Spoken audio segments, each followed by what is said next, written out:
श्री कृष्ण के भक्तों की कथाएं हिंदी में। श्री कृष्ण के भक्त वैद्य जी की कथा। श्री कृष्ण अपने भक्तों पर अपने प्रेम और करुणा बरसाते हैं। जो भक्त सारे आश्रय सहारे छोड़कर श्री कृष्ण को भजते हैं, श्री कृष्ण उनके कार्य स्वयं संवारते हैं। पढ़े श्री कृष्ण के ऐसे ही एक भक्त की कथा। वृंदावन में एक वैद्य जी रहते थे। वह श्री कृष्ण के भक्त थे। उनकी श्री कृष्ण पर अपार आस्था थी। वह श्री कृष्ण की भक्ति में मग्न रहते थे। वह अपनी पत्नी से कहते कि तुमको दिन भर के लिए जो भी सामान चाहिए एक चिट्ठी में लिख दिया करो। वैद्य जी जब दुकान पर जाते तो चिट्ठी पढ़ते, सामान के भाव देखते और श्री कृष्ण से प्रार्थना करते कि कन्हैया आज के सामान की व्यवस्था कर देना।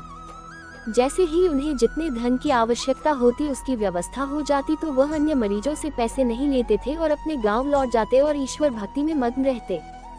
यही उनका हर रोज की दिनचर्या थी। एक दिन वैद्य जी ने दुकान पर आकर चिट्ठी खोली तो एकदम से सन्न रह गए, मानो आंखों के आगे तारे चमकने लगे हों।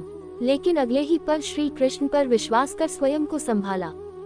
पत्नी ने राशन के सामान के नीचे लिखा था कि बेटी के दहेज का सामना। राशन के सामान के आगे उनके भाव लिख दिए, लेकिन दहेज के सामान के आगे लिख दिया ये काम कन्हैया ही जाने। वैद्य जी मरीजों को उनकी बीमारी पूछकर दवा दे ही रहे थे कि इतने में एक बड़ी सी कार आकर उनकी दुकान के आगे रुकी। उनमें से एक सज्जन गाड़ी में से निकला और उन्हें प्रणाम कर बेंच पर बैठ गया। बाकी के मरीज दवा लेकर चले गए तो वैद्य जी ने उस सज्जन को बुलाया और कहा कि आपको दवा लेनी है तो अपनी नाड़ी दिखानी पड़ेगी। वो सज्जन विनम्रता पूर्वक कहने लगे कि वैद्य जी लगता है आपने मुझे पहचाना नहीं। मैं आज से 15-16 साल पहले आपकी दुकान पर आया था। मैं इंग्लैंड में रहता हूँ। इंग्लैंड जाने से पहले ही मेरी शादी हो गई थी, लेकिन हमें बहुत सालों तक औलाद का सुख प्राप्त नहीं हुआ। हमने भारत और इंग्लैंड दोनों जगह इलाज करवाया लेकिन कोई फायदा नहीं हुआ। फिर मुझे किसी ने आपके बारे में बताया। आपने मुझे सांत्वना दी और कहा कि निराश नहीं होते क्योंकि श्री कृष्ण के खजाने में किसी चीज का अभाव नहीं है। खुशी गमी, जीवन मृत्यु सभी ईश्वर के हाथों में है। ईश्वर पर भरोसा रखो। अगर कन्हैया की कृपा हुई तो तुमको संतान सुख अवश्य मिलेगा। आपने मुझे दवाई की पुड़िया बना कर दी और उसे खाने की विधि भी बता दी। आपने उन पुड़िया के लिफाफों पर श्री राधा कृष्ण का नाम लिखकर मुझे दे दिया। जब दवा लेने के पश्चात मैंने आपसे दवा के पैसे पूछे तो आपने कहा कि पैसे देने की जरूरत नहीं है। लेकिन जब मैंने पैसे देने के लिए जोर डाला तो आप कहने लगे कि मैंने आज का खाता बंद कर दिया है। मुझे ये बात समझ नहीं आई तो आपने बताया था कि मैंने अपने घर के खर्च के लिए जितनी रकम श्री कृष्ण से मांगी थी वह मुझे मिल गई है। अब मैं किसी से भी पैसे नहीं ले सकता। आपके विचार सुनकर मैं बहुत प्रभावित हुआ और आपको प्रणाम कर लौट गया। घर जाकर मैंने अपनी पत्नी को सारी बात बताई। वह कहने लगी कि वह वैद्य जी जरूर देवता पुरुष होंगे। उसने विश्वास कर दवाई खाई। उसके पश्चात मेरे 3 बच्चे हुए। हम पति पत्नी हर समय आपको धन्यवाद देते हैं। वैद्य जी मैं तो पत्नी और बच्चों के साथ इंग्लैंड में ही रहता हूँ, जहाँ वृंदावन में मेरी एक विधवा बहन रहती है। मैं परिवार सहित अपनी भांजी की शादी के लिए ही वृंदावन आया हूँ। अपनी भांजी की शादी के दहेज का सारे सामान का खर्च मैंने ही उठाया है।